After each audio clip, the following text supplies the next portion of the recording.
Acabou que eu nem botei aqui para gravar. Desculpa, gente. Vou. Vamos seguindo. A gente dá um jeito. Padecer. Então, essa questão do padecimento, como padecer, e aí a gente tem que abrir um pouquinho a nossa mente para isso, porque é de fundamental importância que a gente perceba, afinal de contas, quais são realmente os nossos padecimentos, ok?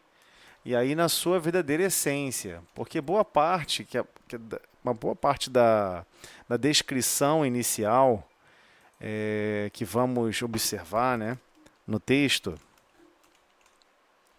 vamos observar que na verdade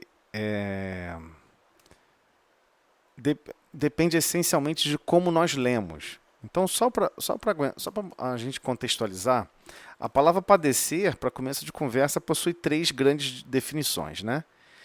Uma definição macro chamada sofrer males e situações desfavoráveis, ok? Aguentar situações desfavoráveis, admitir ou permitir. Claro que não é esse esse sentido, né? Estamos tratando justamente do grau de tolerância, né? Do seu grau de tolerância, o seu grau de suportação, de enfrentamento. Ou seja, sofrer está lá embaixo, ó, ok? Aguentar situações desfavoráveis. Você é capaz de amar sem um braço? Você é capaz de amar cego? Você é capaz de amar manco? Você é capaz... E por aí vai. Então, situações desfavoráveis onde a sua alma tem que brilhar naquela situação desfavorável. Ok? Então, aqui não estamos falando de penas. A pessoa então vai padecer porque fez o mal e aí ela vai sofrer uma corrigenda no sentido de sofrimento, de dores, porque ela provocou aquela dor. Essa não é a teoria de Kardec. Essa não é a teoria do Espiritismo. O Espiritismo não apresenta isso. Nunca apresentou. É uma péssima interpretação que é feita, que é trazida, é claro, de outras constituições religiosas. Foi impregnada igualmente no Espiritismo essa percepção, né? Na lei de causa e efeito. Fica à vontade, pesquisa no Evangelho do Espiritismo e pesquisa igualmente no, no, no, no Livro dos Espíritos, onde está escrita essa lei de causa e efeito. Lei de causa e efeito é uma lei material. Nós não somos matéria. Não existe uma lei de causa e efeito para a nossa consciência. Isso não existe. Não é assim que funciona. Então, se a gente, eu sei que diversas pessoas vão achar isso estranho que eu estou falando, mas a essência que nós estamos buscando estudar agora, nesses estudos mais fechados, não é a essência de uma reunião pública. Então, a maioria não está preparado para entender, estudar e mergulhar dentro do espiritismo mais puro, dentro do pensamento que Kardec trouxe mais elaborado e trouxe no sentido de realmente organizador dessas ideias. Porque essas ideias não são de Kardec. Mas Kardec conseguiu perceber e compilar e organizar de uma maneira brilhante. Mas é extremamente difícil compreender Kardec. Não é fácil. Uma capacidade de expandir o pensamento que é impressionante. Então temos que compreender, antes de ler esse trecho, antes de ler essa página, esse padecer que ele está falando aqui são as situações adversas que vão surgir no nosso caminho. E como nós já sabemos, lá do Livro dos Espíritos, que nós temos sim a liberdade total de solicitar para a encarnação qual é o gênero de prova que queremos passar, qual é o gênero, não o detalhe, qual é o gênero de situações que nós queremos experienciar. Eu preciso me aprimorar nisso, eu preciso me aprimorar naquilo. E nós pedimos, não sou eu que estou inventando, isso está lá no livro dos Espíritos. Né? Se vocês quiserem, depois eu abro aqui e a gente avança também no Livro dos Espíritos um pouquinho. Mas, por favor, confie em mim só nesse detalhe, nesse momento. Então, o que ele está querendo dizer? Se você escolhe o gênero do que você precisa se aprimorar, do que você precisa realmente se transformar, é claro que será um padecimento. É claro que você vai ter que buscar no gênero do que você quer transformar, né? No gênero do que você quer aguentar de situações desfavoráveis, padecer significa eu quero aguentar, suportar, tolerar, enfrentar, mas não é enfrentar terceiros, não. É enfrentar a situação, a adversidade. Né? Então aqui ele não está falando sofrer males em situações desfavoráveis, só nesse sentido. Aqui ele acrescentou males, né? Enquanto que eu estou focando mais em situações desfavoráveis. Ah, mas a pessoa teve um câncer no corpo. Mas 30 anos depois acabou, desencarnou. A pessoa tem condições de se libertar daquele processo. Essa que é o que muitos temem, né? Temem dores físicas, temem dores temporárias, mas são temporárias, mas ali há uma lição, ali há um processo de transformação que nós não percebemos, nós não compreendemos na sua essência. Ah, mas isso quer dizer então que a pessoa que está passando por um câncer, está passando por um problema orgânico, ela cortou a cabeça dos outros, ela cortou braços dos outros? Não, senão você estaria dizendo que Deus subcontrata um monte de espíritos para ficar forçando surgir isso em você. O que é totalmente incoerente com a lógica de imaginarmos um Pai divinamente e plenamente, infinitamente bom, justo, amoroso. Não faz sentido. Então nós precisamos tirar a nossa cabeça dos milênios passados. Para estudar o Consolador Prometido, precisamos sentir a vida de uma maneira diferente. Então, o convite é para sentirmos a vida de forma diferente. Então, o próprio Apocalipse, que significa a palavra revelação, se nós formos traduzir literalmente a palavra Apocalipse, significa revelação. O que Jesus apresentou no livro Apocalipse para João, que é extremamente difícil de estudar? Ele apresentou como as consciências evoluem. Olha, eu vou mostrar como as consciências evoluem em termos de sabedoria e amor. Pouquinha sabedoria e amor. Quais são os caminhos que esse pouquinho de sabedoria e amor vai ter que trilhar e avançar nos N projetos e situações que irão surgir em seu destino. Serão planejados em seu destino. Então o Apocalipse apresenta isso. E ele deixa claro, nada temas das coisas que hás de padecer. Ou seja, mas Deus não dá... Várias expressões ficaram populares, né? Deus não dá fardos pesados para ombros leves. Como se você tivesse que carregar um saco de areia muito pesado. Claro que Deus iria ajustar esse saco de areia para cada situação e para cada consciência. É muito mais que isso. Ele vai ajustar os mecanismos de progresso, as subdivisões de tarefas de progresso, subdivisões de desafios que nós temos que empreender contra a nossa própria consciência, para nos libertarmos do egoísmo, do orgulho, da vaidade, especialmente da vaidade. Ainda acho que é um dos o que mais trava a nossa evolução ainda é a vaidade, porque a vaidade não deixa você enxergar nem o orgulho, muito menos o seu egoísmo. A vaidade faz você admirar a si mesmo a tal ponto de você admirar até o nível de egoísmo que você tem em relação a como você age e reage na vida. Então, ele deixou bem claro, ele começa a página já falando isso abertamente. Uma das maiores preocupações do Cristo foi acabar de vez com esses fantasmas do medo, das estradas dos discípulos. Porque Jesus, chega um momento na Bíblia, no Novo Testamento, você vê essa narrativa no Evangelho de Mateus, vê igualmente, parcialmente em João, o Cristo chega para eles, nessa personalidade de Jesus de Nazaré, e avisa, olha, não vai ser fácil. Será uma estrada muito difícil. E ele chega e fala muito claramente. No livro Boa Nova, então, ele tem uma página que eu adoro lá no livro Boa Nova, que ele fala assim,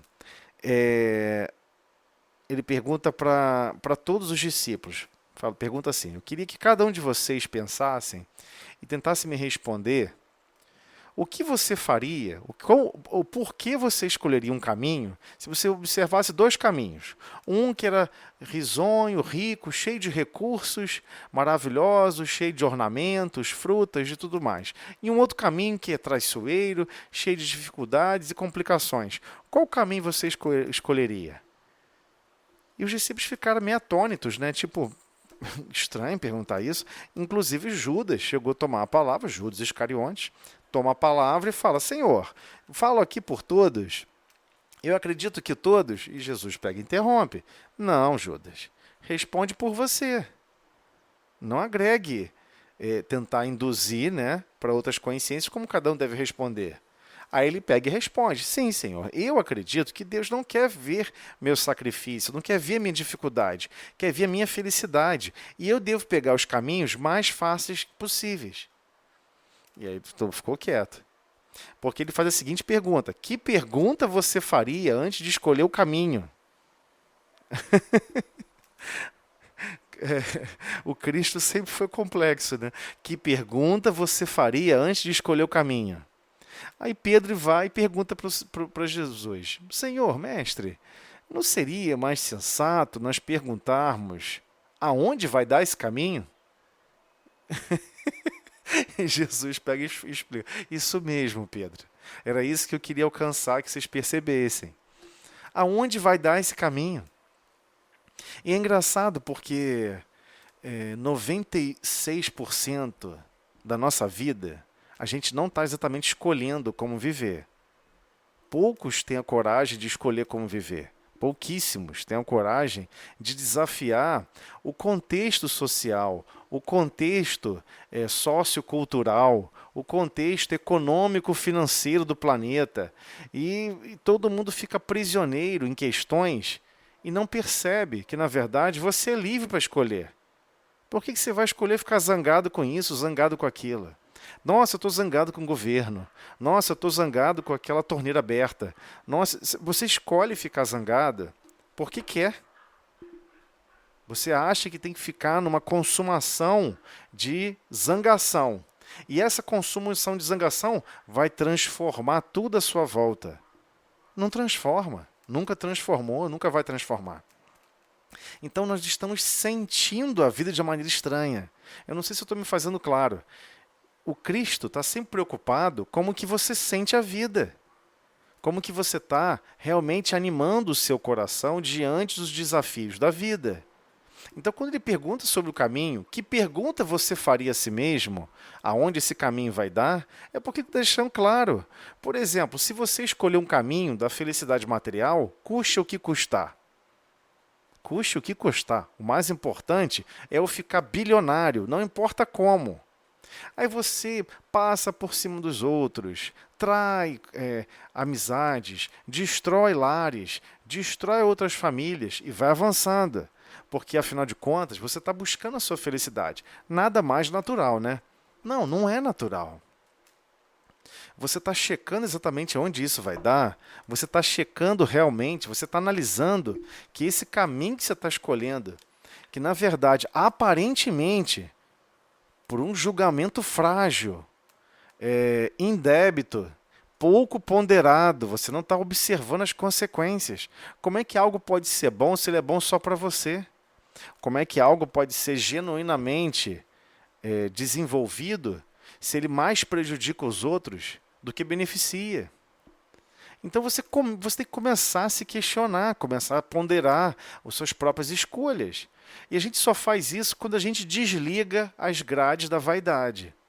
Porque as grades da vaidade faz a gente amar esse aço inoxidável que a gente bota de grade, né? Que a gente fica tudo brilhoso. Até as grades a gente adora. Nossa, que grade linda! E a gente começa a gradear a nossa consciência, de forma a não permitir ela se questionar, não permitir ela se autoanalisar. Peraí, talvez isso não é a melhor escolha. Talvez esse não é o melhor caminho.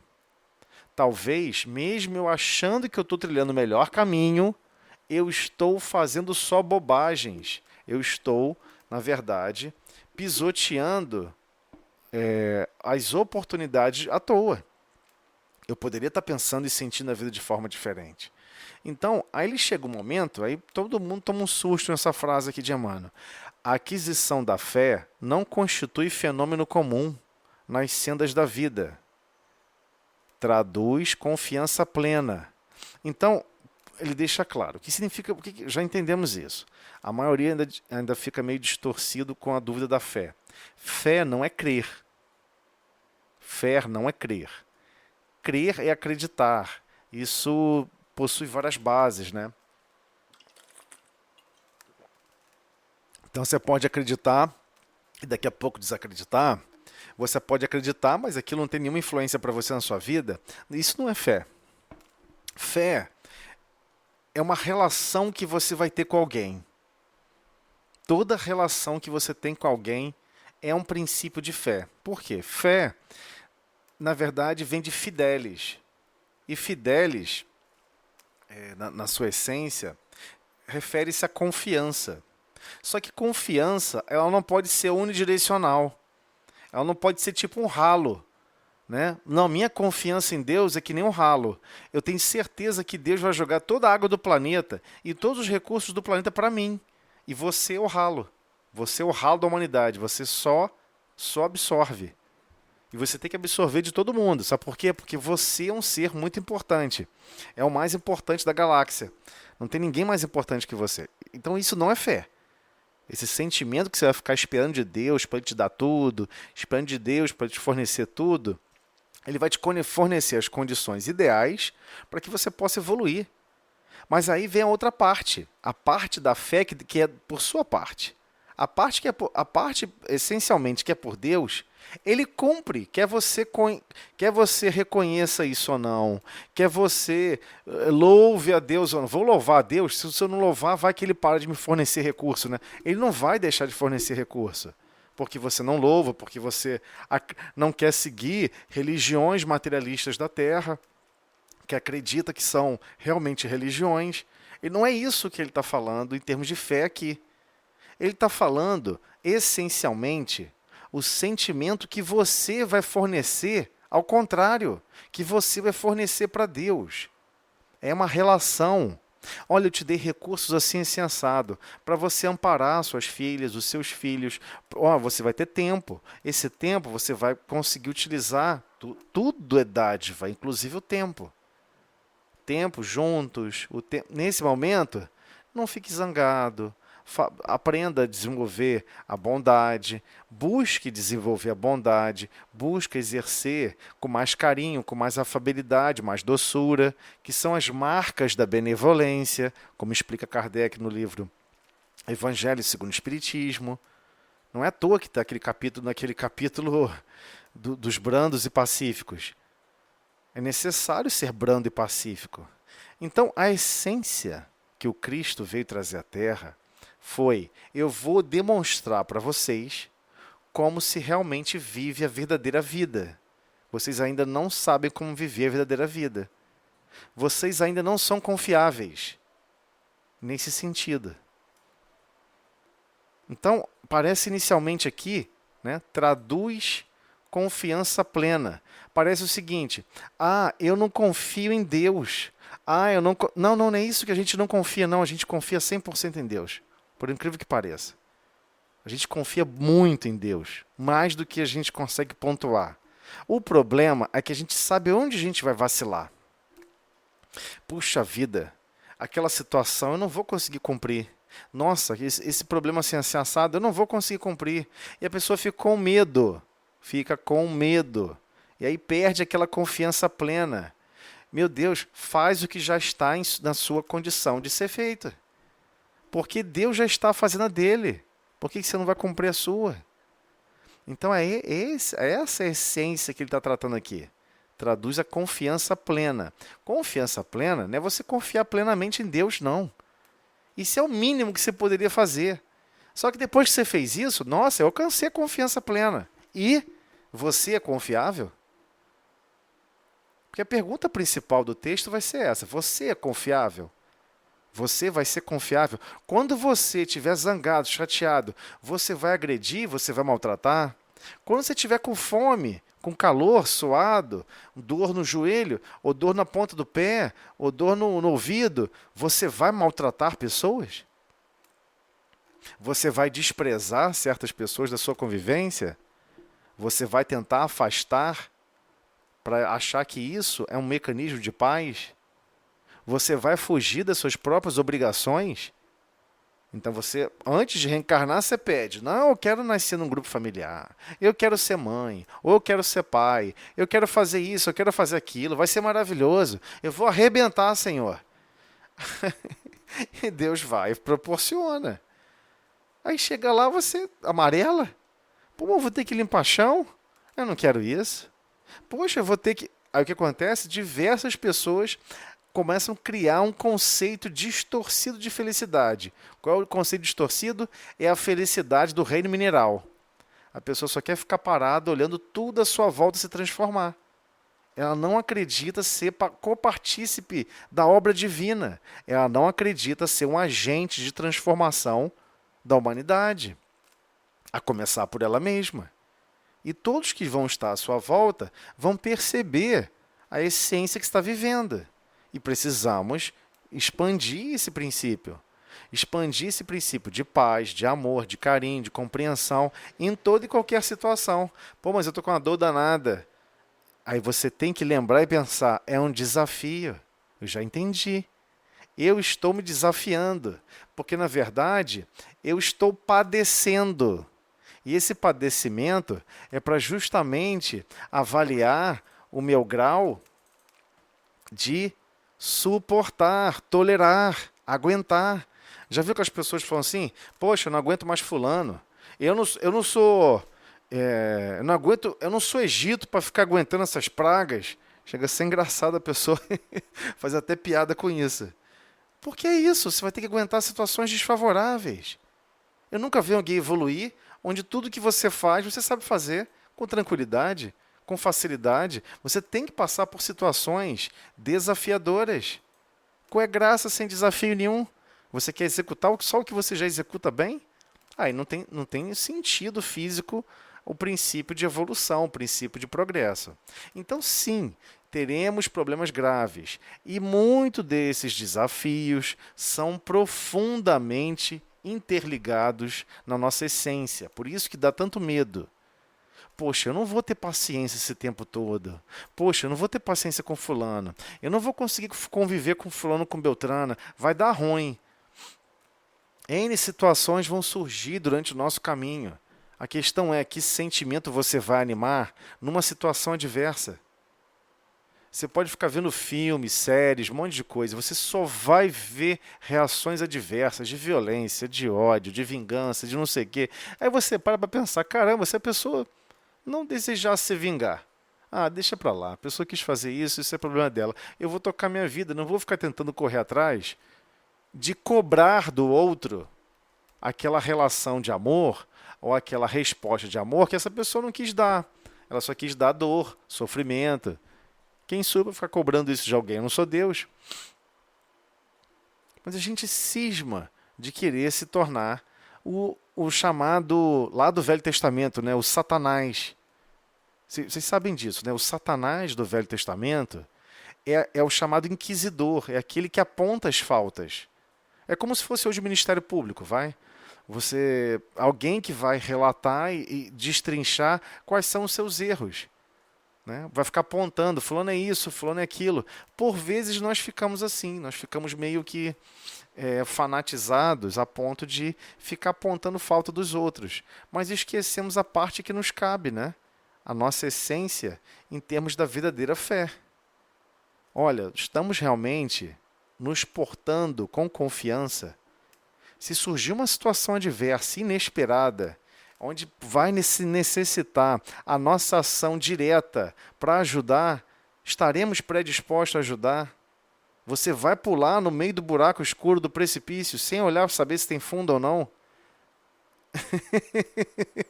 Isso é reencarnar, gente. Reencarnar é essa aventura.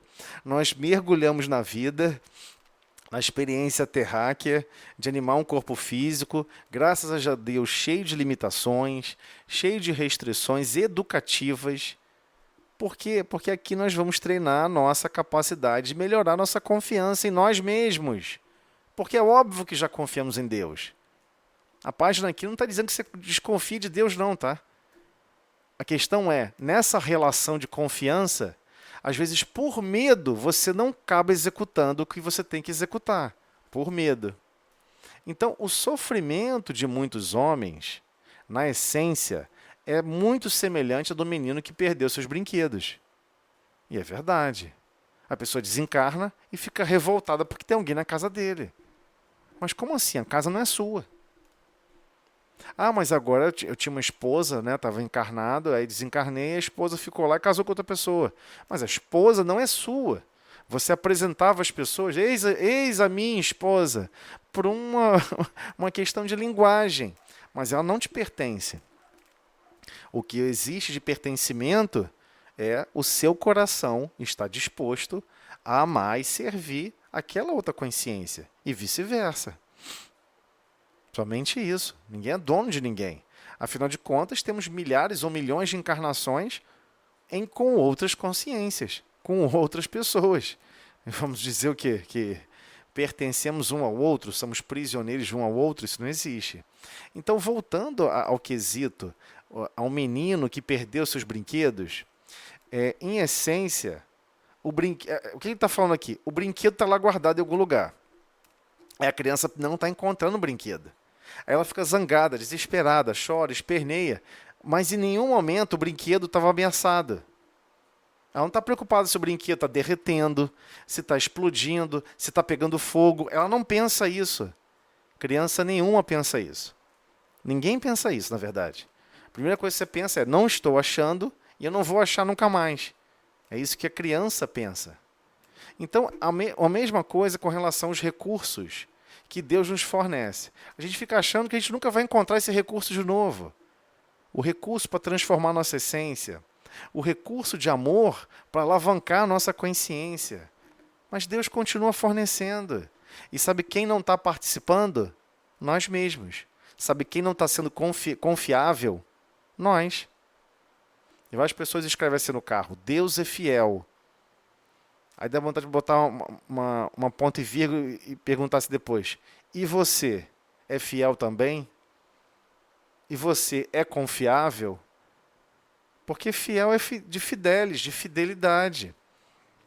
Não é que Deus é fiel porque você fez prece para Ele. Não, Deus, você encurralou Deus num canto da parede, Ele vai ser obrigado a te servir. Não é assim que funciona a evolução. Deus está sempre planejando e projetando tudo em todo o universo. E, igualmente, todos os recursos necessários para cada consciência evoluir. Então, numerosas criaturas sentem-se eminentemente sofredoras, por não lhes ser possível a prática do mal. Ah, eu queria tanto para aplicar um golpe, é tão bom conseguir um recurso que eu não tive que trabalhar por ele. Várias pessoas desejam isso e querem isso. Poxa, eu queria tanto fazer tal coisa errada, puxa vida, não estou podendo. Pô, olha lá, fulano conseguiu roubar um banco. Vocês já perceberam que geralmente a gente sempre torce para quem está errado? Você vai ver filme, vai ver não sei o quê. Aí você vê a pessoa só fazendo coisa errada. Daqui a pouco você está torcendo pelo cara que está fazendo coisa errada. Você quer que ele se dê bem. É exatamente essa frase que ele acabou de falar para todos nós. Numerosas criaturas sentem-se eminentemente sofredoras por não lhes ser possível a prática do mal. Revoltam-se outras porque Deus não lhes atendeu aos caprichos perniciosos, prejudiciais. Então o cara reencarnou não sei aonde, tinha um harém de mulher, né? Tinha um harém que ele podia escolher qualquer pessoa dentro daquele harém para poder fazer sexo com ele. Ah, mas eu quero que isso seja assim para sempre. Você acha mesmo que Deus vai permitir, vai ficar alimentando desequilíbrios, de caprichos perniciosos que só vão desconstruir a sua consciência? Você realmente acredita nisso? É óbvio que não. É óbvio que não. Se você tem que sublimar os seus sentimentos, e o único sentimento de amor que você conseguia exercer por alguém era simplesmente através do sexo, e a maioria ainda vive assim, só consegue representar carinho, só consegue representar algum tipo de afeição através das trocas carnais. Mas é melhor do que estar matando. É porque a gente não consegue perceber a diferença, né? A gente acha que isso não é amor. Mas é a expressão mais rudimentar do amor. Não, mas sexo não é amor. Claro que não, sexo não é amor. Mas naquela consciência é. Como é que você vai mudar aquela cabeça do nada? Olha, isso não é amor não, meu irmão. Isso não é amor não, minha irmã. Não é assim que a pessoa sente a vida. Ela sente que isso é verdadeiro amor. Até chegar o momento em que vamos ter que perder esses potenciais. E todos nós perdemos. Todos os potenciais. Nossa, eu adoro porque meu corpo físico é muito forte. Eu sou um cara forte. Eu posso levantar 200 quilos, 100 quilos. E não sei o que. Você vai envelhecer. Você não vai conseguir mais levantar essa carga. É impossível. Então, Deus já criou uma escala num único ciclo bem curtinho. Olha só o que está acontecendo com todos nós. Precisamos de tanto treinamento com relação a isso, que tudo nos é ponderado. Todos os momentos nos é ponderados os recursos necessários para a nossa consciência. Senão você fica prisioneiro a isso. Nossa, imagina, se você fosse forte até o último minuto da sua encarnação. Se você fosse capaz de correr uma maratona em qualquer época da sua vida, desde que você nasceu até o último dia de encarnação. Olha que mal você estaria realmente criando na sua consciência por não conhecer limites. Você não conhece limite. E a maioria busca isso incessantemente, sem perceber, que é uma revolta contra Deus. Porque você quer se manter naquela questão perniciosa mais material possível. Não, a matéria é para te educar, meu irmão. A matéria não é para ficar te agradando. A matéria é um processo, é um caminho. Mas é um caminho, depois vai ficar para trás. Ele não vai persistir para sempre, né? Então, a fim de prestar devida cooperação ao Evangelho, é justo nos incorporemos à caravana fiel, que se pôs a caminho no encontro com Jesus. Caravana fiel que se pôs a caminho ao encontro de Jesus. Ele está dizendo, teve uma caravana de vários espíritos que realmente colaram com esses mesmos recursos e tentaram fazer o possível, fazer o esforço em ser confiável em relação aos caminhos com Cristo. Ou seja, passar a viver essa realidade. Passar a não se revoltar com nada material, a não ficar discutido com nada. Pô, acontecia isso, deu uma topada, estava andando na rua, pá, deu uma topada na pedra, o dedo ficou roxo. A pessoa não fica xingando a pedra, não fica revoltada com nada, porque ela sabe dos percalços do caminho. Ela sabe que o corpo físico sente dor. Mas esse sentir dor é para você aprender a não agredir o próprio corpo físico. É um processo educativo. Senão você ia ficar batendo para um lado e para o outro. Existe até uma doença, né? Eu não sei se vocês conhecem essa doença do sistema nervoso, onde a pessoa não tem a capacidade de perceber e sentir dor. E o que acontece? Geralmente essas pessoas não passam de 20 anos de idade. Né? Raríssimos são aqueles que cruzam mais de 30 anos. Por quê? Porque eles vão batendo nas coisas, eles batem a perna em algum lugar, se toma um corte, mas ele não sente aquele corte. Então ele precisa depois pegar e ficar checando o próprio corpo físico para ver se alguma coisa ficou lesionada ou não. Aí você fica assim, então quer dizer então que a dor do corpo físico não é proposital, não é um projeto para fazer você ficar sentindo dor, dor e mais dor? Não, não é. Não é. Nunca foi. É um projeto para você perceber o que você precisa prestar mais atenção. É um projeto para você despertar a sua atenção. E esse mecanismo, quem está engendrando e executando é você mesmo. Não é Deus, não. Porque ele está atrelado ao seu perispírito, ao seu projeto de consciência. Você adoraria ter, por exemplo, a mesma coisa com relação aos seus sentimentos. Eu adoraria perceber que meu sentimento, que eu vou animar daqui a pouco, ali na frente, eu vou sentir um beliscão no braço, porque eu vou me portar mal e eu vou criticar a pessoa. Porque eu não vou ser carinhosa com a pessoa, porque eu não vou perdoar a pessoa, eu vou destratar, não vou compreender. Tudo que você gostaria de animar, contrário, você adoraria ter um mecanismo automático para isso, mas infelizmente não tem, não existe, a não ser a própria dor moral. Mas aí já foi, né? Depois que aconteceu. Igual a dor do corpo físico. Você não sente dor do corpo físico antes do impacto. Eu não conheço ninguém que tem essa capacidade. Você sente depois do impacto. Mas ainda assim, já é um recurso incrível, porque é para educar a nossa consciência o tempo todo. Mas quem está buscando essa educação somos nós mesmos. A questão é, você vai ser fiel a esses princípios educadores? Você vai ser fiel aos princípios do Cristo? Você vai ser fiel aos princípios da caridade, do sentimento da caridade? Benevolência, indulgência, perdão. Indulgência no sentido de compreensão, tolerância das imperfeições alheias, né? E benevolência é isso, fazer o bem sempre. Ser uma pessoa sempre bondosa, sempre prestativa. Então, sim, incorporemos a caravana fiel. Temos que nos incorporar a essa caravana. Não tem jeito. Compreendendo que o amigo leal é o que não procura contender. Você é realmente o amigo leal dessa caravana? Você não vai ficar, ô Senhor, peraí, isso está errado, né? E tem pessoas que falam assim, pô, Jesus, você não está vendo não que o mundo está desgringolando ali e acolá? Que aquela república, não sei para onde, pessoas perversas tomam a república ou destomam a república, não sei o que, tal grupamento faz isso, faz aquilo outro. É uma escola de almas. São espíritos que precisam passar por essa experiência. A questão é, por que você está brigando com quem está liderando a caravana? Por que você está discutindo com ele? Por que você já acha que você tem essa capacidade de ficar discutindo sobre os princípios universais do planeta Terra, a ponto de querer discutir e brigar? E está sempre disposto à execução de boas tarefas. Então, olha só, quando ele diz está sempre disposto à execução de boas tarefas, ele diz que você tem que fazer bem e que você tem que estar se sentindo bem ao fazer a tarefa. Senão a tarefa não é boa. Ela só é boa se for boa para todo mundo. Se você está executando a tarefa e você está revoltado, está chateado, que trabalho horrível, que tarefa horrível, você está questionando de novo, brigando e discutindo, achando que aquela tarefa não tem nada para te ensinar. Achando que aquela tarefa você não tem que cumprir. É essa a essência do que ele está falando, mas é difícil para a gente perceber. Aí ele continua. Participar do espírito de serviço evangélico é partilhar das decisões do Mestre, cumprindo os desígnios divinos do Pai, que está nos céus. Aí aqui parece até que ele foi para uma coisa mística, mas não foi.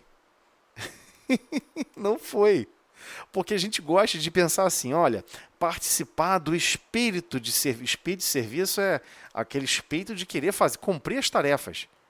Né? Que é espírito de garra, de boa vontade, força, raça, garra, determinação. É isso que ele está falando. Participar do espírito de serviço evangélico. Aí quando fala espírito de serviço evangélico, sabe como é que a maioria lê? É aquela tarefinha que eu vou fazer na igreja, é aquela tarefinha que eu vou fazer... Não, em casa não, né? Em casa eu vou brigar, eu vou ficar chateada. No trabalho, e eu tenho que odiar meu chefe, afinal de contas ele ganha mais do que eu ganho. E por aí vai. Mas isso não é serviço evangélico. Serviço evangélico significa amar e servir. Onde? Em todos os postos de trabalho. E o pior nessa história toda, aprender a cumprir os desígnios, ou seja, os objetivos. Aqui são os objetivos, tá, gente? Temos que aprender a cumprir os objetivos. Eu não botei esse sinônimo aqui, mas eu gosto de botar o sinônimo porque eu sou meio chata com isso. Os desígnios do Pai. As pessoas, nossa, começa a cantar. Os desígnios do Pai. Mano, os desígnios são os objetivos. Mas os objetivos divinos do Pai é para com todos. Deus ama todos. Às vezes o mais caído, o mais miserável, aquele que mais errou, mais se complicou, Deus está mais feliz ainda quando ele torna a casa do Pai. É uma alegria para ele. Aí você não quer dar alegria para o Pai? Você não quer cumprir os objetivos do Pai? Não, você quer ficar escolhendo. Senhor, esse aqui não. Essa pessoa aqui não vou ajudar, não. Por quê? Isso aqui eu acho que não merece, né, Senhor? Você fica assim, ué, agora é você que traça o objetivo, criatura? Você é criatura ou criador? Você é criatura. Você tem que aprender a descobrir quais são os objetivos divinos e aprender a cumpri-los. Onde? continuamente, em todos os lugares, quer você esteja no corpo físico ou não. O serviço evangélico é: eu quero executar o serviço de acordo com os princípios da Boa Nova, de acordo com os princípios do Evangelho. Evangelho significa evangelho, né? Lá do Império Romano, onde ele apresentava o quê? A boa notícia. O serviço com boa notícia é aquele serviço que você cumpre com alegria, com determinação, com coragem, com felicidade, animando as outras pessoas, contagiando com a sua alegria. Essa é a ideia. Aí você realmente é partilhar das decisões do mestre. O mestre vive a Boa Nova continuamente. Nós é que ainda não aprendemos a ter esse perfil. Estamos aprendendo. Mas para isso temos que abandonar os pensamentos dos outros milênios. De prisão psíquica, de prisão de pensamentos alucinados. Né? Isso aqui não merece Deus, isso aqui merece. Até parece que alguém, criatura, pode fazer esse tipo de avaliação dos objetivos de Deus. Impossível, né? Não temamos, pois, o que possamos vir a sofrer. Deus é o Pai magnânimo e justo. Um pai não distribui padecimentos. Tu deixou bem claro. Vós que sois maus, sabeis dar boas coisas aos vossos filhos, quem dirá Deus que está nos céus? Então, o tempo todo Jesus traçava esses perfis, explicava em detalhes. Pare de ficar acreditando que Deus é mau e cruel, para justificar a sua crueldade, para justificar os seus sentimentos distorcidos. Você tem sentimento distorcido e vai dizer que vai acreditar isso a Deus. E não é, você foi criado simples e ignorante. O maior divisor de águas que o Espiritismo trouxe à Terra foi explicar claramente: você é um espírito mortal, você foi criado simples e ignorante, sem nenhum princípio ou noção do que é conhecimento ou sabedoria, e sem nenhum princípio ou noção do que é amar, do que é sentimento, do que são sentimentos de forma geral. Então você teve que construir o tempo todo. Você está nessa tarefa de construção desses conhecimentos e desses sentimentos. Quem vai desenvolver esses sentimentos é você. Deus só vai arrumar os caminhos. Quem vai construir os recursos para você aprender é Deus, mas quem vai ter que percorrer o caminho é você. Então, ele faz a parte dele, temos que fazer a nossa, caminhando em conformidade com esses princípios. Mas compreendendo, todos nascemos, todos como espíritos, fomos criados simples e ignorantes. Estamos milhões de anos reencarnando. Estamos milhões de anos ressurgindo com outros nomes, com outras personalidades, e aprendendo. E hoje estamos aqui, ainda aprendendo, e aprendendo infinitamente. Porque se Deus é infinito, infinito amor, infinita sabedoria, estamos tentando orbitar algo que está sempre avançando para o infinito. Então, essa parte que eu queria dar uma destacada mais, que eu achei que foi brilhante a palavra, né? Se a gente buscar o sinônimo, né? Dá corrigendas errata e toda corrigenda aperfeiçoa. Por que eu botei a palavra errata, né? Dá corrigendas e toda corrigenda aperfeiçoa. Então, as palavras, a gente tem que vasculhar um pouquinho o sentido das palavras. Só para vocês observarem aqui que eu não estou inventando, né? Corrigendas. Então, vou ficar assim, pô, cara maluco fica inventando esse negócio. Então, deixa eu pegar aqui, ó. Corrigendas. Principais sinônimos de corrigenda. Erratas. Então, o que é uma errata, né? O que é uma errata do ponto de vista do conceito hoje, como todos nós entendemos? Correção que deve acompanhar uma publicação com os erros percebidos após sua publicação. Então, alguém, por exemplo, deixou passar, foi para o público algo errado, um texto errado, um parágrafo errado, e foi um erro ali na edição, ou até mesmo na escrita, não sei. Alguém achou esse erro e resolveu corrigir. Ele dá o direito do autor corrigir. Aí ele solicita o autor o quê? Fazer uma errata. é o que Deus dá para todos nós. Deus dá corrigendas, ou seja, Deus te dá a opção, a alternativa, de você corrigir aquilo que você mesmo escreveu errado no seu destino. Aquilo que era incoerente com a sua própria consciência. Meu Deus, como é que eu pude fazer isso nessas circunstâncias? Meu Deus, como é que eu pude fracassar nessa bobagem? Pô, como é que eu pude me revoltar diante desse cenário? Que bobagem que eu fiz. Deus faz o quê? Lhe fornece o quê? Lhe dá corrigendas. Então você começa a ler tudo que você leu sobre não, o que se faz necessário para pagar uma falta, se arrepender, espiar e reparar. O espiar é esse sofrimento, é essa situação adversa de padecer. Você quer ver se você vai resistir novamente àquela situação e vai conseguir não só resistir à situação, a não sucumbir na mesma bobagem que você errou anteriormente, como você vai conseguir fazer o quê? Aperfeiçoar aquele erro que tinha passado despercebido, mas que agora você vai corrigir porque você reconhece que é um erro. É assim que funciona. Você está lá lendo o livro, né? Aí tem uns cálculos matemáticos. Aí você é uma daquelas pessoas que é leitor chato. O leitor chato é aquele leitor que não deixa passar nenhum erro. Você fica lá lendo, lendo, lendo, aí tu acha um erro matemático. E o cara fez a conta aqui, acho que fez a conta errada. Ele botou um percentual aqui que não faz sentido. Aí você foi lá, fez a conta no papel, na calculadora, descobriu que a conta estava errada. Aí você mandou para a editora, olha, isso aqui está errado, hein? A editora vai chamar o autor e falar, olha, alguém que leu o livro disse que essa conta está errada. O autor vai ler, realmente está errada. Caramba, não percebi. Aí ele envia, ele submete novamente a publicação, uma próxima edição com uma errata. Ou imediatamente, ele pode, hoje em dia, tem site, tem internet, né? É muito comum você achar na internet errata de certos livros. Aí, a editora publica no link do site do livro a errata. Olha, essa página está escrito assim, assim, assim, assado. Está errado, é assim, assim, assado. É super comum. Acontece aos montes. Então, Emmanuel foi brilhante em colocar dessa maneira. Pare de ficar preocupado com o que você vai sofrer.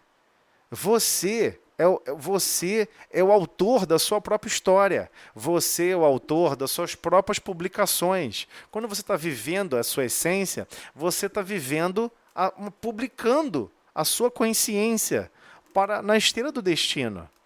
Então pare de ficar preocupada. Deus vai te dar mecanismos para você reorganizar o que você desequilibrou, reestabilizar o que ficou desestabilizado. Bem, gente, vamos lá. Vamos avançar. Eu vou... Peraí.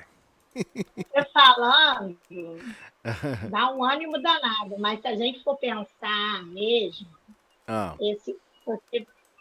aprender dói. Então, meu filho, é melhor fazer o possível para errar menos, porque se errar muita coisa não é fácil, não. Então, mas entende? Esse é um pensamento que não tem a ver com a doutrina espírita. Não tem a ver com a doutrina espírita, por incrível que pareça. Kardec nunca falou isso. Essa questão de que você cometeu uma coisa errada e na próxima você vai pagar por isso, isso é a cultura indiana, chamado karma. Kardec não tem nada de karma, eu não estou dizendo pagar, eu estou dizendo acertar. Então, mas olha só, vamos dizer, você é uma pessoa muito consciente. Aí você estava correndo com um tanque de guerra na rua. E você tinha que fugir com um tanque de guerra na rua. Aí você passou por cima de 2 casas. E você ficou muito triste por isso. Aí você ficou assim, puxa vida, eu destruí 2 casas. Centenas de pessoas trabalharam para construir aquelas 2 casas. E eu fui lá e destruí 2 casas. Se nas próximas encarnações você resolve trabalhar na parte civil, de construção, e você decide, na sua cabeça, não tem ninguém te impondo, ninguém vai te impor isso, mas fica aquela mágoa no seu coração, no seu mundo íntimo, eu tenho que retribuir, eu vou construir para cada casa mais 2.000 casas, eu quero construir 4.000 casas. Várias almas reencarnam com essas ideias fixas, não foi Deus que colocou na cabeça delas. A pessoa quer transformar. Ela acredita que fazendo isso, automaticamente. Estou dando um exemplo genérico, tá, gente? Só para a gente conseguir trabalhar a ideia. Ela acredita que fazendo isso, ela vai automaticamente se libertar da chance de passar de novo com um tanque de guerra ou atropelar numa outra situação outras casas. Só que somente fazer isso não vai te inibir ou não vai te controlar ou te transformar as ideias a ponto, e os seus sentimentos, a ponto de todo em qualquer lugar você nunca fazer isso. Nunca mais, em nenhuma circunstância. Não é assim que funciona. Nunca foi. Esse é o ponto dramático, né? Nunca foi assim, né? Sempre surgiram situações adversas, né, que ainda não percebemos. Por vezes parece que a gente não percebe. A essência vem tudo, todo pensamento brota de um sentimento. Emmanuel explica isso para a gente no livro Pensamento e Vida. É um livro complicadíssimo. O livro Pensamento e Vida é um dos livros mais complexos que eu já vi dentro da doutrina espírita. Emmanuel traça ali umas frases curtinhas, mas extremamente profundas. Você vê que você não estava ali prisioneiro a outros problemas aqui da Terra para estar estudando aquele livro. Não é à toa que é uma cartilha que é trabalhada antes das pessoas reencarnarem. Né? Foi solicitado assim para Emmanuel. Tem alguma coisa que, né, os espíritos leem, estudam e praticam em grupos, discutindo antes de reencarnar? Não teria como publicar isso aqui também, não? Aí ele foi lá sondar, aí é isso aqui, ó. O livro Pensamento e Vida. É um nível de complexidade absurda. Porque ele está falando de como funciona a sua consciência, desde os princípios mais básicos. Como se forma o pensamento? É isso que ele vai falar. Como se forma o pensamento? E ele deixa claro, olha, todo pensamento surge a partir de um sentimento. Não é assim do nada. Você não começa a chegar assim, de repente, pensar, peraí, deixa eu maltratar pessoas, deixa eu maltratar populações, para poder me dar bem, né? Você não surgiu com esse pensamento do nada. E esse pensamento não está exatamente zerado de sentimentos. Ele está envolvido com o sentimento de egoísmo, é óbvio, mas ele tem um sentimento de vaidade retorcido ali dentro. Porque a maioria das vezes a gente fica imaginando que vaidade tem a ver com aquela pessoa que preza pela aparência, que se veste bem, que passa maquiagem, que isso, que aquilo. Isso não é vaidade. Se torna vaidade quando ela começa a imaginar que ela é a mais bela de todos os lugares do mundo. É a mulher mais linda de todos os lugares do mundo. Aí sim se torna um sentimento de vaidade. E principalmente se ela não conseguir suportar ver outras mulheres tão belas quanto ela, ou até mais belas do que ela. Aí sim ela vai animar um sentimento de vaidade. E mesmo que ela observe alguém mais bela, ela vai fazer o possível na consciência dela para denegrir a imagem daquela pessoa, para não ser mais bela do que ela. Esse é o sentimento da vaidade. Quando você tira da essência do pensamento da beleza e resplandece, né, cresce esse sentimento para outras áreas, e existem outras áreas, você começa a tomar susto. Você nunca. Esse é o problema. A gente nunca faz esse exercício. Deixa eu pegar o que eu entendo de vaidade e deixa eu expandir para todas as relações que eu tenho com a vida, para todas as formas de como observo a vida. E aí você vai tomar um susto, porque você vai descobrir que você tem vaidade em vários assuntos, em várias linhas de pensamento. Olha, sobre esse assunto assim, assim, tal. Sobre esse assunto, por exemplo, convivência no lar. Você não consegue, por exemplo, raríssimas as pessoas conseguem falar. Numa relação de sentimentos de convivência no lar, eu sei detectar meus pensamentos e meus sentimentos vaidosos. Eu duvido. Eu posso empilhar milhões e milhões de pessoas numa rua. A maioria não vai nem entender do que eu estou falando. Ninguém está preocupado com isso. Todo mundo acredita que isso é sua essência de vida. Ah, mas eu prezo minha vida de convivência assim, assim, assado. Tem que funcionar assim. Se não funcionar assim, vai embora. É nisso que eu estou querendo dizer. Aí a pessoa diz: olha, para viver comigo tem que fazer isso, tem que fazer aquilo, tem que fazer aquilo outro. A pessoa começa a criar todos os rituais alucinados, materiais. Isso eu estou falando dos materiais, que ela mesma não percebe que são princípios de vaidade. Não percebe, é automático. A pessoa nem registra. Aí, se alguém perguntar, ela fala assim: ah, eu gosto de viver assim. Não, você não gosta de viver assim. Você gosta que todos vivam assim. Sempre que o que você está desejando, o que você está sentindo, você quer impor ao coletivo, para que todo o coletivo viva como você acredita, é vaidade. Esse é o problema.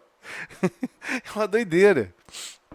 Tem um filme que eu adoro muito, né? Os filmes mais perturbados eu adoro. Tem aquele Advogado do Diabo. Nossa, aquele filme foi brilhante. Ele fala sobre a nossa consciência de uma maneira assim grotesca. E é muito legal porque ele é um advogado recém-formado e é recém-formado com a ideia: você quer ganhar sempre. E ele chega pro cara e fala: mas olha só, você não precisa ganhar sempre, pô, essa causa é difícil e não tem problema nenhum. E aí ele começa a usar de recursos para mentir, para isso, para aquilo, porque ele não pode perder. Então ele tem vaidade de se tornar o quê? O melhor advogado do mundo. E essa vaidade todo mundo entende. Mas o filme traça e apresenta várias outras vaidades. E que a gente não percebe. E é muito engraçado o filme, porque todo mundo assiste, né? Meio que magnetizado com as imagens. Mas não para pensar, peraí.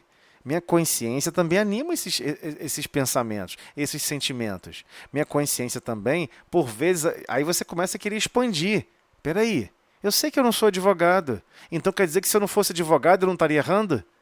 Bem, então tem pessoas que falam assim: ufa, ainda bem que eu não escolhi essa profissão demoníaca, do mal.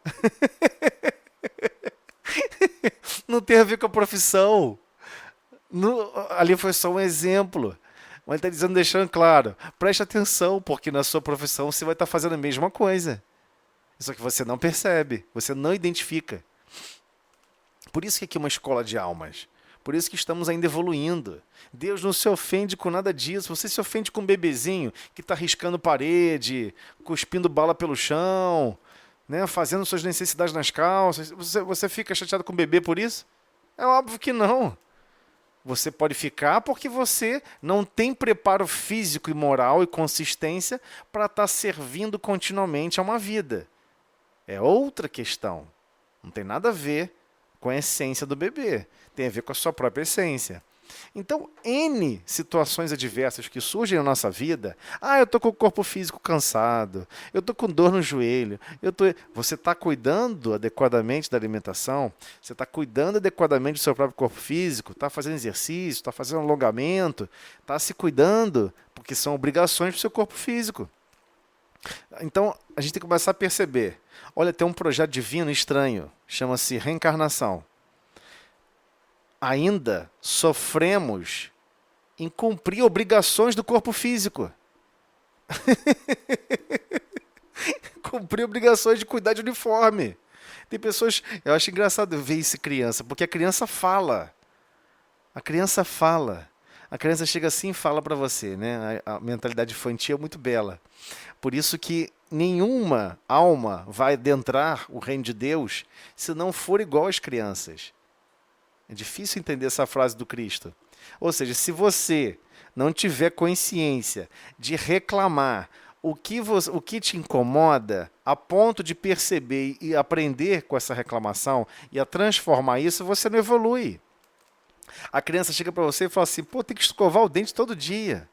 Não, meu filho, tem que escovar o dente depois de cada refeição. Aí você fala: escova o dente. Aí ela: já vou. Aí escova o dente. Já escovei. Aí acabou de comer outra refeição, escova o dente. Escova o dente. Escova o dente. Escova o dente. Aí a criança começa a ficar chateada. Poxa, mas por que você está pedindo para escovar o dente? Não, porque você não compreendeu a lógica do planeta ainda. Eu tô aqui para... Eu sou seu coach. Eu tô aqui para te avisar e te relembrar das suas obrigações.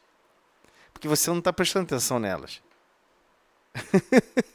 As crianças ficam chateadas. Morre de... Que isso? É, porque você não está prestando atenção. Outro dia, eu tô com a dor no braço. Aí peguei o braço. É porque você não tá fazendo nada com o teu braço. Tá doendo de não fazer nada. Aqui tem uma vassoura. Você pode varrer seu quarto. Você pode tirar a poeira da mesa. E ficar feliz por isso. E fazer amando. Ainda bem que eu estou sendo útil para alguma coisa. Aí a pessoa fica chateada. Mesmo sendo criança. Porque ela acha que é uma crítica. Eu falei, não é uma crítica. Você reclamou um planeta que tudo dá trabalho. A gravidade é tão intensa que a poeira desce e vai para o chão. Na Lua não é assim. Se você jogar poeira para o teto, ela nunca mais volta. Ela vai toda a vida voando para o teto. Né? Então, por vezes a gente não percebe isso. O planeta, ele está com uma série de recursos para nos educar. Então, existe uma série de recursos que ainda não desenvolvemos na nossa alma. E estão interligados profundamente com a nossa incapacidade ainda de nos mantermos fiéis ao que realmente a gente acredita que tem que fazer. Tem pessoas que falam assim, puxa vida, eu queria tanto comprar uma casa de praia. Tanto comprar um sítio. Você vê com as pessoas que fazem isso. Aí depois a pessoa fica reclamando, mas só reclama. Aí depois fala assim, mas são duas felicidades, comprar uma casa na praia, uma casa no campo. Quando compra e quando vende. Não é o campo, não é a casa. É a própria pessoa. A pessoa quer ficar isenta de problemas. Ela não acredita que quando surge um problema, um desafio, é um teste para a consciência dela. Ela acha que alguma coisa está incomodando a perfeição. E qual é a perfeição? Não fazer nada, não falar nada e viver em plena contemplação. E observando as galáxias evoluírem.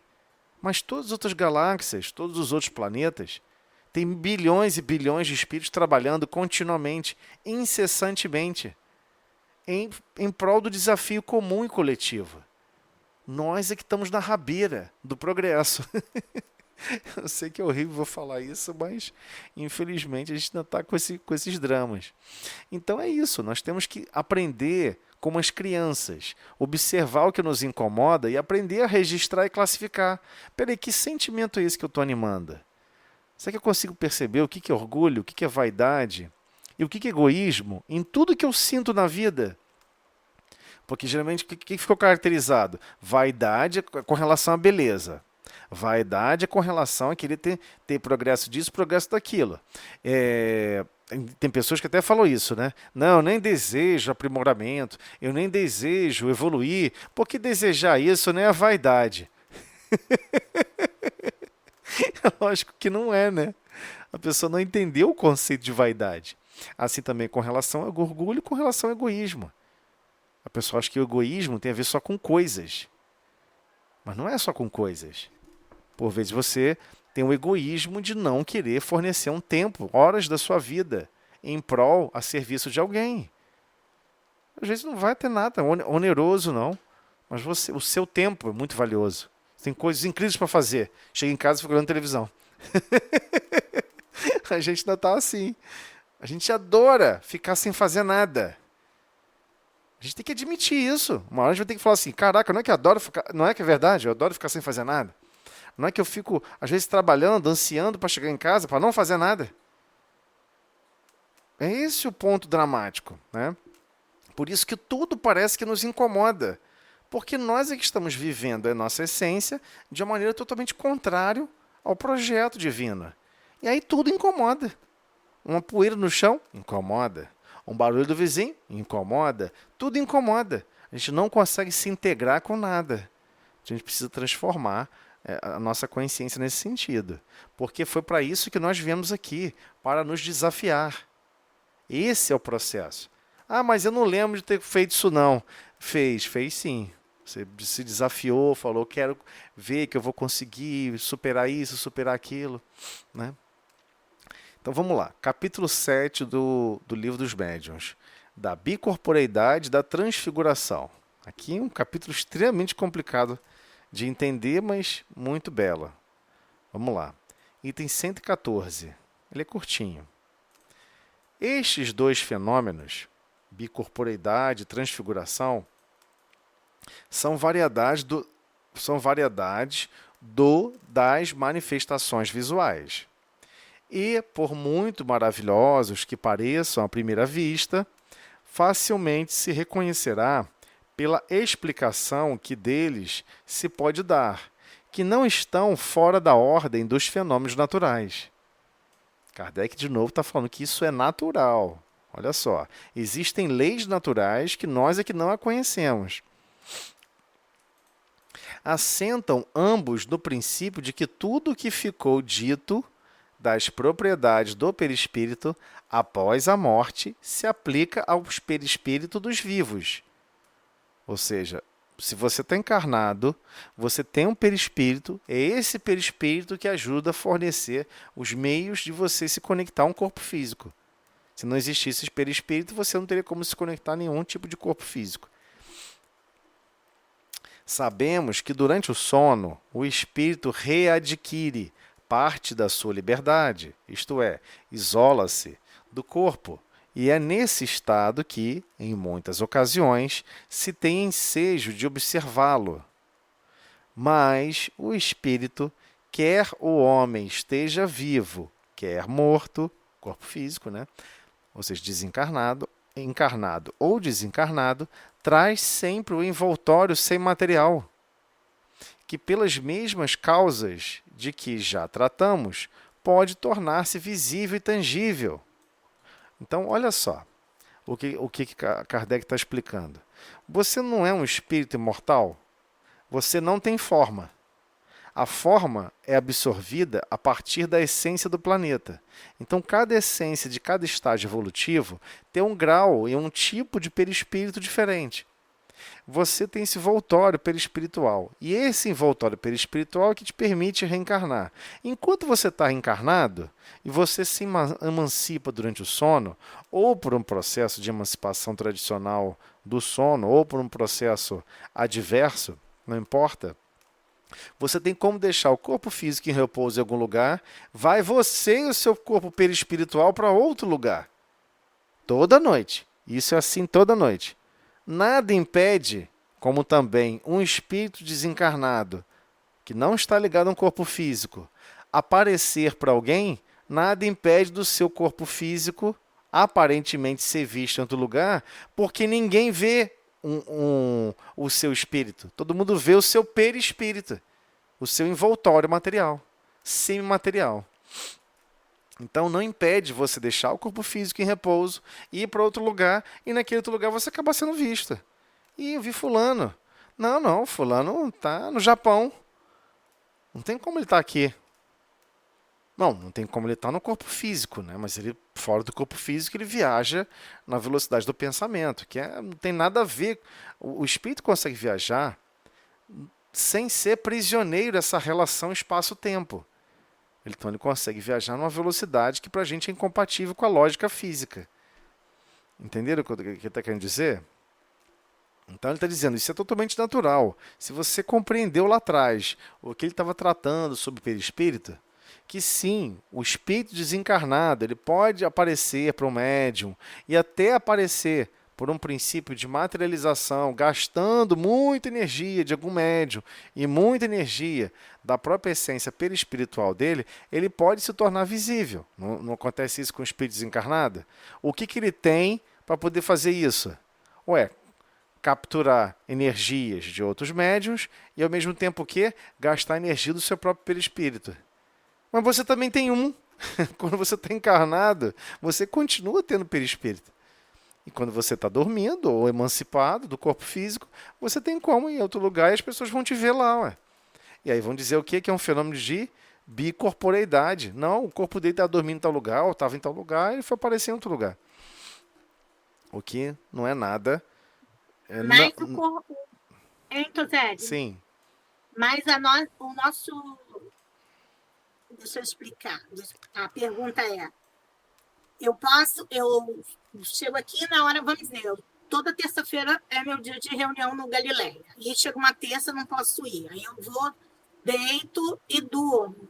Aí saio, me desprendo, as pessoas me veem lá. Ao voltar no meu corpo físico, eu vou lembrar. Dá para lembrar? Eu acho que é bem complicado, né? Como assim? Entendeu? A pergunta. Quando você Não, não, mas retorna ao olha corpo só, olha físico, só. Vamos lá. Lá no ESD, a gente estava estudando sobre essa parte do sono e do sonho. E Kardec apresenta, e surge lá na teoria, deixando claro que existe essa percepção que é muito diferente. Você observar e capturar imagens através de um corpo físico e observar e capturar imagens é como se fosse dois celulares, né? Você é um celular que tem uma câmera, sem material. Aí você vê alguma coisa, interage com alguma coisa e você tem um processador ali. Aí você volta para o seu corpo físico, que é uma outra câmera, que monta em outra câmera. Como é que vai ter imagens guardadas naquele corpo físico de coisas que você viu fora do corpo físico? Nem sempre você consegue carregar, entendeu? Essas imagens, é, entendeu? o Não corpo só físico consegue. não só uma questão de problema de espaço-tempo, que também isso é grave.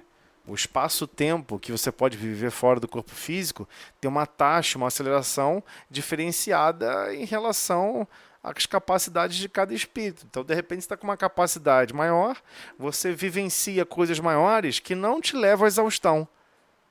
Aí você volta para o corpo físico, ele não suportaria aquele volume de trabalhos e de imagens. E não há necessidade dele suportar e nem um pouco você está preocupada em lembrar. Você está preocupada só em quê? Em executar. Você não está preocupado em lembrar. Então, não necessariamente o corpo físico vai suportar essas imagens. Mas ele não tem condições de registrar o que você registra, né? Continuamente. Entendeu? Você está querendo quando chegar. A André quer falar, né? Vamos lá. Pode falar, André.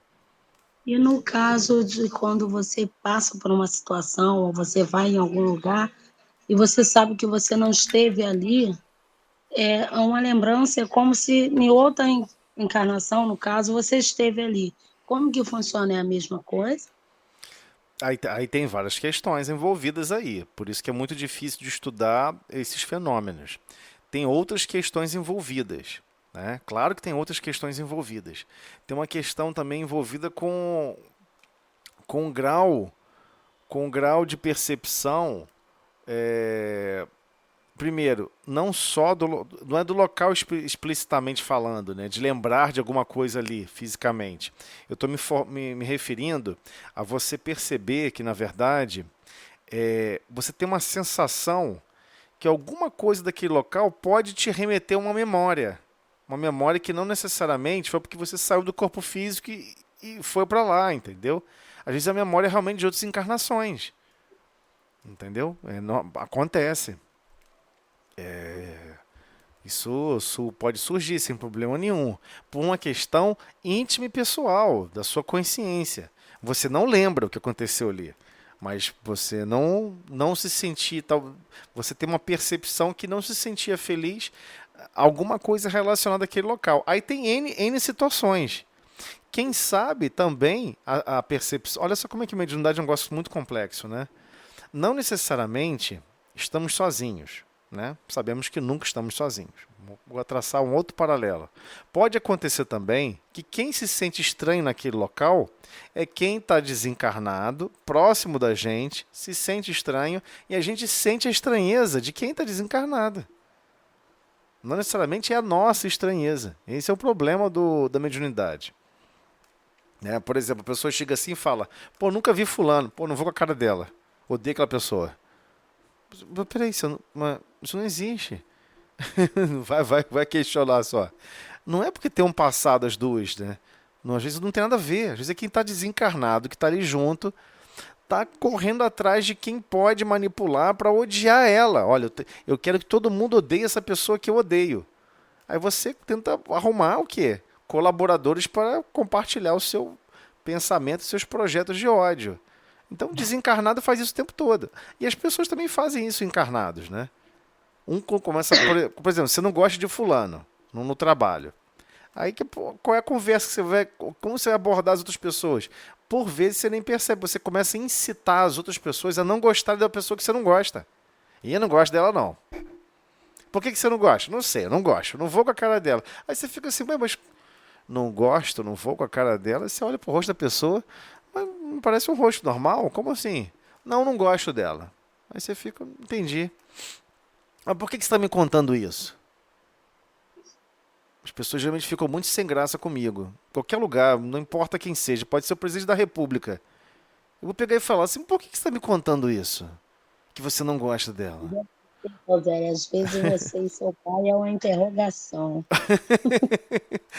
Porque, por que está me contando isso? Por exemplo, eu posso chegar e falar assim, poxa, eu não gosto de leite. Sabia que eu não gosto de leite? Aí a pessoa fala assim, e daí? Por que você está me contando que você não gosta de leite? Não, só quis te contar que eu não gosto de leite. Eu não vou convencer você a deixar de tomar leite porque eu não gosto de leite. Mas por que outra consciência que convencer o outro a não gostar da outra pessoa porque você não gosta, entendeu? A gente não percebe, a gente faz isso meio que no automático. Então a gente precisa ter um pouco mais de sensibilidade. E olha só, não deixamos de fazer isso quando desencarnamos. Continuamos exercendo a nossa consciência exatamente como exercemos aqui na Terra. A pessoa é fofoqueira aqui na Terra. Você vai desencarnar fofoqueiro ou fofoqueira. Não vai ter jeito, entendeu? Você vai querer ir na casa de fulano para saber o que está fazendo. E você viu um arranca-rabo não sei aonde? Ih, caraca, vai pegar fogo lá, eu quero lá ver. Tem vários espíritos desencarnados que fazem isso. Eles não têm muito objetivos claros. Da mesma maneira que às vezes encarnado não tinha objetivos claros, né? Mais alguém? Sim, Rogério, me perdoe, desculpa, Sim. André. Esse caso que você está comentando é igual do Antônio, esqueci do Santo Antônio de Pádua, é esse mesmo a bipolaridade? Da bicorporeidade? Isso, Da, parecido dele, no o caso, assunto? acho que é parecido, sim. Sim, é parecido o assunto. É um fenômeno mediúnico. Mas, de novo, garantir que todas as vezes que as pessoas narram isso é um fenômeno mediúnico, aí nós temos que voltar lá naquele capítulo inicial do Livro dos Médiuns, falando, olha, você esgotou a explicação, você tentou explicar o fenômeno de outras maneiras, você observou tudo em detalhes, porque há muita manipulação, né? Então, senão você sai acreditando que tudo é mediúnico, que tudo é explicável pela mediunidade, que tudo é explicável por fenômeno físico. E não é muito bem assim, né? É muito difícil explicar dessa maneira tudo. Kardec sempre nos adverte a olhar isso com mais cuidado, com mais parcimônia. Senão você sai querendo impor uma... Não, isso aqui... Você começa a fazer o seguinte, ó. Isso aqui é uma teoria espírita. Eu acho que ela se encaixa em tudo na vida. Não importa qual fenômeno. Não, mas calma, você tem que estudar outros fenômenos. Por exemplo, antigamente, as pessoas eram enterradas de uma maneira esquisita, né? Pegava o corpo de qualquer maneira e jogava na terra. Por que passaram a usar caixão? Tudo tem um motivo, né, para isso. A gente só não estuda. Para não afetar o solo, né? Oi? É para não afetar o solo? Não Porque é. afetava muito o solo, não é isso? Não é só Eu já, isso eu, não. Não é só isso não, porque a madeira eu em já si... peguei, eu já peguei enterro desse jeito que você está explicando aí, sem caixão, diretamente ao solo. Então, mas aí tem um coveiro, né? Ele não deixa lá muito tempo e tira o corpo de lá, né? Só fica 2 anos. Hoje em dia, então, tem uma demanda muito grande, não passa de 2 anos. Então, o que acontece? Quando ficava muito tempo, e dependendo do tipo de solo, vamos supor, choveu muito, ligado a um lago, começou a encher de água, começa uma reação química onde começa a surgir enxofre e outros gases reagentes. Esses gases começam a ser expandidos. Dependendo da temperatura e da pressão atmosférica, esses gases, antigamente, saíam numa forma de uma névoa verde. Vários buracos assim saem. Você imagina, meu Deus, eu estou vendo um espírito desencarnado. Isso chegou até Kardec. E Kardec falou, não, isso é uma bobagem, isso é um fenômeno de química.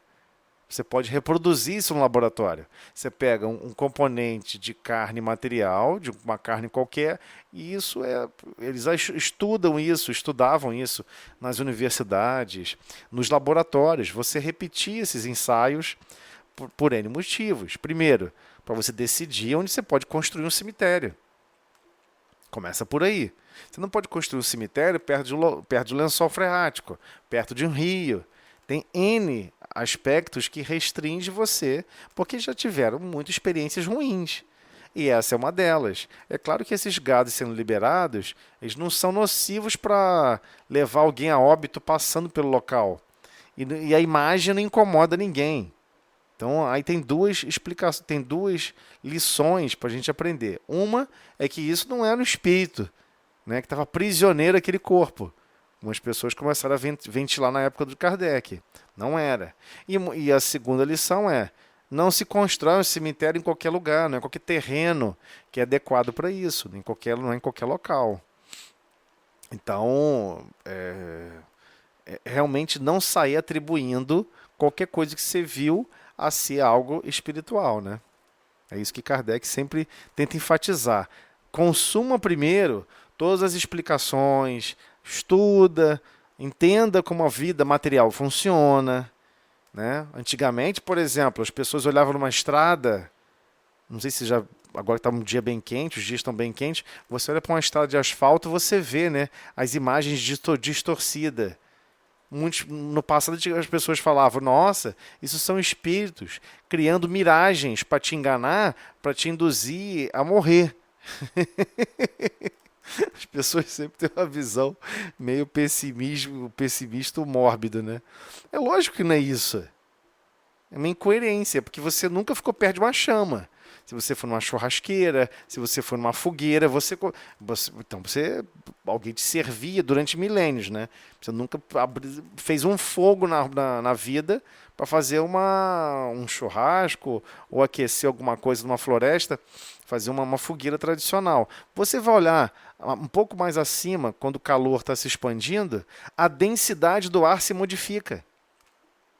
Então, a luz que se propaga através dessa chama ou através desse ar mais quente, ele está com um grau de mobilidade maior e com espaçamento atômico do ar diferenciado. O que acontece? Distorce a imagem. Então, é um fenômeno que a luz, quando está caminhando para chegar até os seus olhos, se tiver uma região mais quente, bem mais quente, o que você vai ver é uma distorção. Não tem nada de anormal, é uma distorção facilmente explicável, é fisicamente explicável. Não tem nada de espiritual nisso, não tem nada de semimaterial. Então Kardec sempre prezou a separar bem os fenômenos, né? Ele nunca acreditava em ninguém que chegavam lá: olha, eu vi um fenômeno assim assensado, me ajuda que tem espírito não sei aonde. Ele: como é que é mesmo, amigo? Pode me narrar isso com calma? Tem testemunha? Tem isso? Tem aquilo? Tem mais testemunhas? Tem mais isso, mais aquilo? Tentava ver que fosse testemunha não ligada a parentesco, porque às vezes ambos estão envolvidos com uma ideia distorcida. Então a gente tem que tomar muito cuidado e não absorver, e não tentar pegar a teoria espírita, a teoria desse fenômeno bem explicado por Kardec, para tentar justificar o que a gente não consegue justificar materialmente. Então a gente tem que primeiro esgotar o que tem material e esgotar o que tem espiritual, para não misturar as duas coisas, né? Aí só para fechar aqui o finalzinho aqui desse item. Há fatos muito positivos que nenhuma dúvida permitem a tal respeito. Citaremos apenas alguns exemplos de que temos conhecimento pessoal e cuja exatidão podemos garantir, sendo que a todos é possível registrar outros análogos, consultando suas próprias reminiscências, né, suas próprias lembranças. Aí ele vai entrar na parte dos exemplos que ele vai apresentar para todos nós, mas não dá tempo a gente avançar hoje. Mas eu queria só deixar isso claro. Nós temos que tomar esse cuidado de não tentar, principalmente impor, né? Ah, isso aqui é. E aí você fala que não é, a pessoa fica até chateada. Pô, não é não, é? Não, mas eu não posso aceitar que está falando isso, que não é. Então, esse é o problema. De novo, né, lembrando sobre a vaidade. A vaidade nos força até mesmo a sucumbir em certos pensamentos alucinados. Por exemplo, o que eu entendi, o que eu percebi tem que ser isso. Se não for isso, não pode estar certo. Está todo mundo errado, menos eu. De novo, esse é o princípio da vaidade. Né? É uma forma de uma prisão. É uma prisão de isolamento. Quando qualquer pensamento, onde o sentimento, você se sente mais confortável se isolando, tem alguma coisa estranha. Muito estranho. Sempre desconfie se sua consciência estiver operando assim. Tá ok? Então, com relação a esses fenômenos mediúnicos, a gente tem que tomar muito cuidado. Ó, isso aqui, isso é espírita. Não, escutei um ruído assim, assim, assado dentro de casa. Às vezes foi um ruído porque você largou uma placa, alguma coisa solta e caiu. Alguma coisa quebrou. A geladeira agora, o revestimento da geladeira envelheceu. Vai expandir mecanicamente diferente, né? Quando você esfria material, ele encolhe. Quando você aquece, ele cresce. De tamanho, físico. Então faz barulho. Tem várias pessoas que tomam um susto com geladeira. Nossa, que susto essa geladeira me deu. Mas como é que uma geladeira pode te dar susto com um barulho que ela sempre fez? A questão é por que você não estava esperando que ela fosse fazer esse barulho? É a natureza dela. Como é que você pode tomar susto com algo que é natural? Então a gente tem uma série de questões que a gente precisa amadurecer em relação a essa essência que Kardec vem trazendo, como julgar, como avaliar esses fenômenos. Mas lembrando, ele está explicando que é algo totalmente natural. É algo natural. E ele vai traçar vários exemplos provando. Isso é natural. Só não percebemos assim porque nós não estamos realmente buscando entender, buscando conhecer.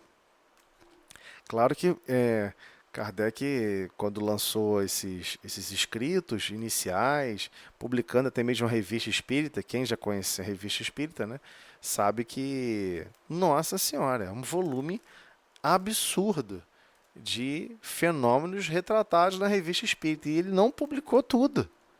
Não foi tudo publicado. Não foi tudo exposto, né, para a literatura, para todos, para que todos pudessem perceber o fenômeno. Então, ele tentou estimular as pessoas a compreenderem, a perceberem, até mesmo que ele via que não tinha nada a ver com o espiritismo, ele deixava as explicações, como deixa aqui para todos nós, né? No livro dos médiuns, em várias outras obras, para justamente libertar nossa consciência desse aspecto, né? Mas é isso aí, gente. A hora aqui passa muito rápido, o tempo voa. André, você faz a prece para a gente de encerramento? Faço. Então vamos lá. Mestre Jesus, quero agradecer a oportunidade, Senhor, dessa reunião, que nós possamos estar sempre focados, Senhor, em melhorar cada dia, estudar mais, nos aprofundar mais nesses ensinamentos, que nós possamos nos transformar cada dia. Quero pedir por todos os irmãos que fazem parte desse grupo, os irmãos que não puderam participar da reunião hoje, possa receber, Senhor, o seu socorro, o seu auxílio. E agradecer os irmãos responsáveis por esse trabalho que nos permite que o seguimento desse trabalho maravilhoso. Muito obrigada, Mestre Jesus, por mais oportunidade. Senhor Jesus, com esta prece, agradecemos, Senhor, a seus trabalhadores do mundo invisível, sempre organizando, conduzindo, para que possamos realmente nos libertar as nossas consciências, os nossos corações, das prisões que nós mesmos criamos. Obrigado, Mestre, por seu contínuo apoio de amor e de zelo, de carinho por todos nós, hoje e sempre. Que assim seja, graças a Deus.